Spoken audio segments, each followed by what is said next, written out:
Hello, everyone, and thank you for joining us in this webinar today. My name is Asser Lähdemäki, and I'm the Chief Product Officer and co-founder of Quanscient. My responsibilities in Quanscient are taking care of our application and software development, except for the algorithms. And as such, I'm also deeply involved in developing and designing our public API.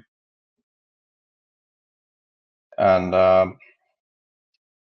Today, I will first discuss a little bit more in general about automation and the problems we have identified or have experience of, and then go to the live demo where I will showcase one of our white papers which we did with the API, so that you see every detail how it went. And lastly, I will present our current roadmap for the API development. So, without further ado, let's start with the more generic presentation. So, first of all, what is an API? Well, it's as everybody knows, application programming interface. It can be used to do integrations between softwares, automation, pipelines, and such. For example, plugins into other software or simply automating a workflow without any manual steps. And here are a few challenges that we have found with the existing workflows. So first of all, in the existing products in the market, in many products, there is very inflexible licensing options regarding this kind of programmatic usage.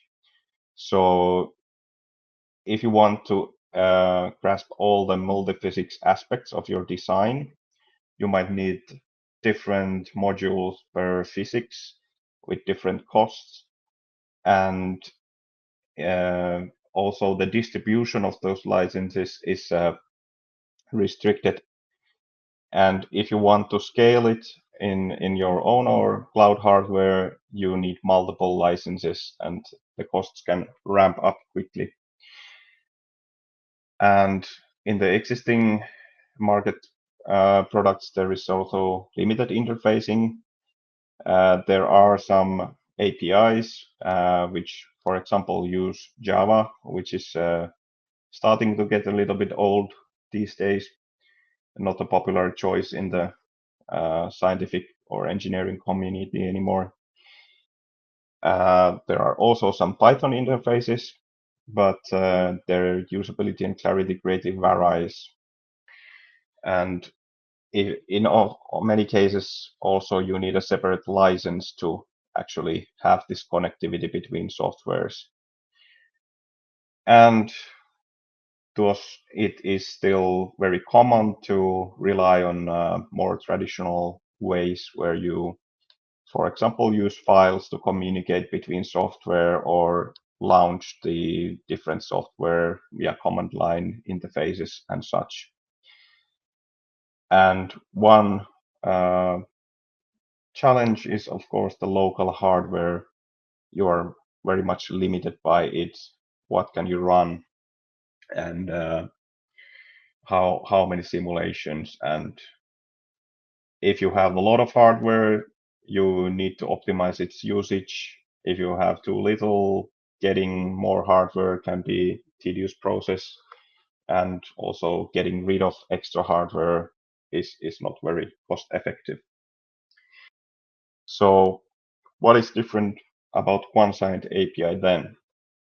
Well, first of all, our licensing model is very simple. You pay for the availability of the software and the hardware. So we give you access to certain number of cores that are always available to you. And then there is a smaller amount for the hardware usage, the actual core hours spent. But no user-based licensing, no hardware limitations except the core limit, and you can always get more.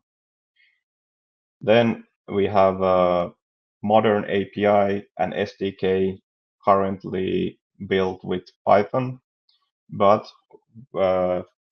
we have implemented it as a generic HTTP API, and we also have support this kind of open API definition, which means that you can generate a client for the API virtually for any language that is supported. So very wide support for different languages will be available. And the SDK package we currently have only for Python, but that is also simple to port for other languages, for example, MATLAB. And lastly, the automatic high performance computing without worrying about the hardware costs. So we do everything behind the scenes. You just choose how many nodes you want, what kind of nodes, how much RAM they have, and we do all the reservation, all the releasing, everything in the backend. Very simple for you to launch pretty large clusters with very short delays. And then let's look at a few use cases for API. First of all, as said, you can make plugins to, for example, CAD or PCB software so that you don't have to leave your familiar environment. You can make it more integrated in your design tool workflow to simulate finite element method simulations to check varying design parameters. Another use case is digital twins. For example, you could have a building automation control where you gather all the inputs, all the measured temperatures from the rooms, from outside. You know your radiator powers, you know your AC cooling, everything, and you will get live predictions through the API and can do finer control.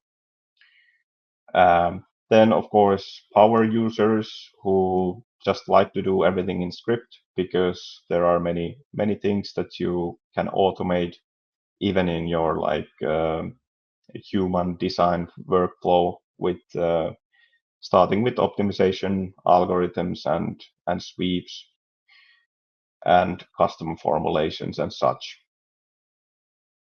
Then newer use cases also AI training. So as many of you may know, there are many techniques to actually do simulations with AI these days. For example, the physics-informed neural networks are a popular choice.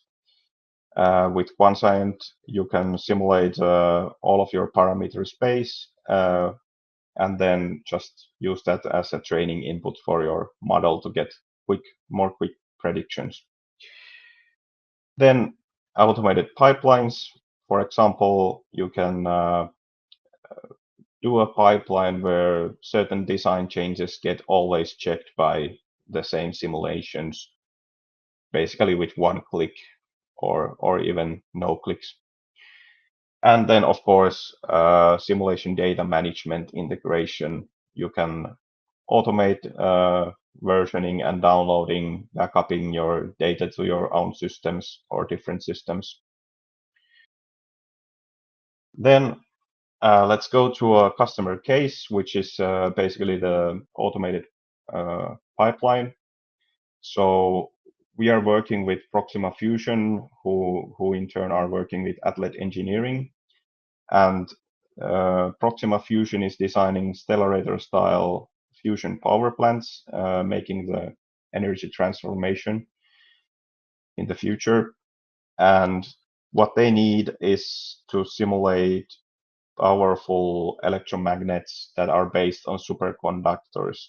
And why do they need simulations? Well, if you don't simulate, you have to build prototypes. And these superconducting magnets can be very expensive. And there is a phenomena called quench, which can occur in these magnets, and it can even cause them to burn or even explosions. So it's very important to test them before you actually build them and run them.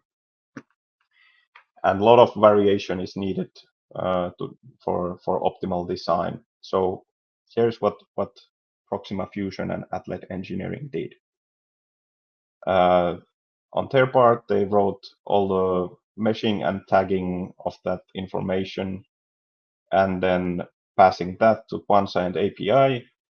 They first estimated the degrees of freedom of the problem, then automatically selected the amount of RAM needed, and then ran first phase of simulation where they calculated the background field, and then based on that background field, which they fed to the next simulation, they ran the full fidelity coil analysis with finer mesh, and with that they're able to automatically export and put forward in the further in the post-processing pipeline.